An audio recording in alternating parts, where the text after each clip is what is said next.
Aku selalu bertanya dalam diam, kenapa orang tuaku lebih sayang adikku? Setiap hari, perhatian mereka hanya tertuju padanya. Kalau dia batuk sedikit, semua panik. Kalau aku sakit, minum obat sana, jangan manja. Aku mulai merasa, mungkin aku memang tidak sepenting itu. Hari ulang tahunku, lupa. Tapi ulang tahun adikku, dirayakan besar-besaran. Aku diam. Aku pendam semuanya sendiri. Sampai suatu malam, aku tak sengaja mendengar percakapan ibu dan ayah. Ibu takut kehilangan dia. Dia nggak sekuat kakaknya. Saat itu, hatiku seperti berhenti. Jeti, selama ini bukan karena mereka lebih sayang, tapi karena adikku sedang berjuang melawan sakitnya. Dan aku dianggap cukup kuat untuk mengerti semuanya. Air mataku jatuh tanpa suara. Untuk pertama kalinya, aku tidak merasa dibuang. Aku hanya dipercaya untuk kuat. Sejak malam itu,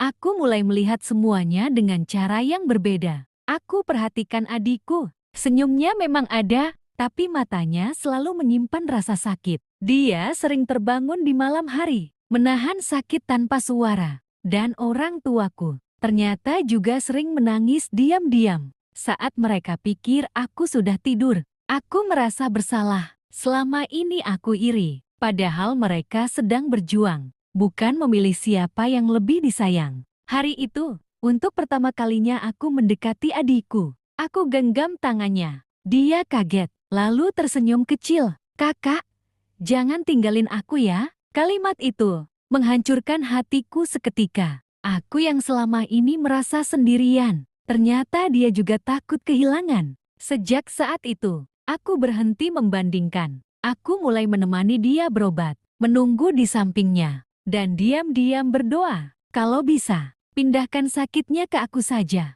Aku nggak butuh perhatian lebih. Aku cuma ingin kami bisa bersama lebih lama. Waktu terus berjalan. Aku mulai terbiasa dengan keadaan ini. Rumah yang dulu terasa sepi untukku, sekarang terasa penuh. Walau dengan rasa takut, setiap kali adikku masuk rumah sakit, hatiku ikut runtuh. Aku duduk di kursi dingin itu, menunggu kabar. Sambil menahan air mata, orang tuaku terlihat kuat di depannya. Tapi saat keluar ruangan, wajah mereka berubah hancur, dan aku hanya bisa berdiri di antara mereka. Menjadi penahan, agar semuanya tidak jatuh bersamaan. Suatu hari, dokter memanggil kami, suasana jadi hening. Tidak ada yang berani bicara. Aku melihat ibu menggenggam tangan ayah dengan erat, seolah dunia mereka akan runtuh, dan saat itu, aku sadar, waktu kami mungkin tidak selama yang aku kira. Malamnya, aku duduk di samping tempat tidur adikku. Dia terlihat lebih lemah dari biasanya. Dengan suara pelan dia berkata, "Kak, nanti kalau aku gak ada." Aku langsung memotong ucapannya. "Jangan ngomong gitu, kamu pasti sembuh." Dia tersenyum, kecil, tapi tulus. "Kakak harus bahagia ya."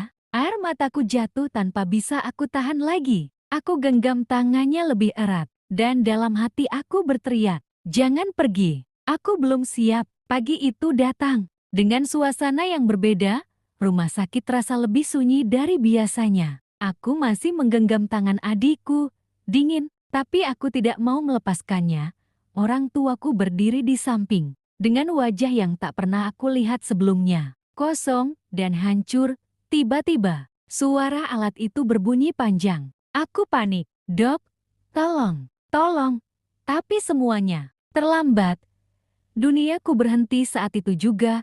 Aku memeluk tubuhnya, yang kini sudah tak lagi bergerak. Katanya, "Kita mau bareng terus." Suaraku hancur. Air mataku tak bisa dihentikan. Untuk pertama kalinya, aku kehilangan bukan karena kalah, tapi karena dia benar-benar pergi. Sekarang, rumah ini terasa sangat sepi. Tidak ada lagi suara tangisnya. Tidak ada lagi panggilannya. Dan anehnya, perhatian orang tuaku sekarang sepenuhnya untukku. Tapi, semua itu terasa sangat terlambat. Suatu malam, ibu tiba-tiba memelukku. Erat, sangat erat. Sambil menangis dia bilang, "Maaf ya, selama ini ibu terlalu fokus sama adik." Hatiku langsung runtuh. Untuk pertama kalinya, aku merasakan pelukan yang selama ini aku rindukan. Tapi entah kenapa, Rasanya berbeda, bukan bahagia, tapi justru semakin sakit. Sekarang aku mengerti. Orang tuaku tidak pernah pilih kasih. Mereka hanya takut kehilangan. Dan aku adalah anak yang mereka percayai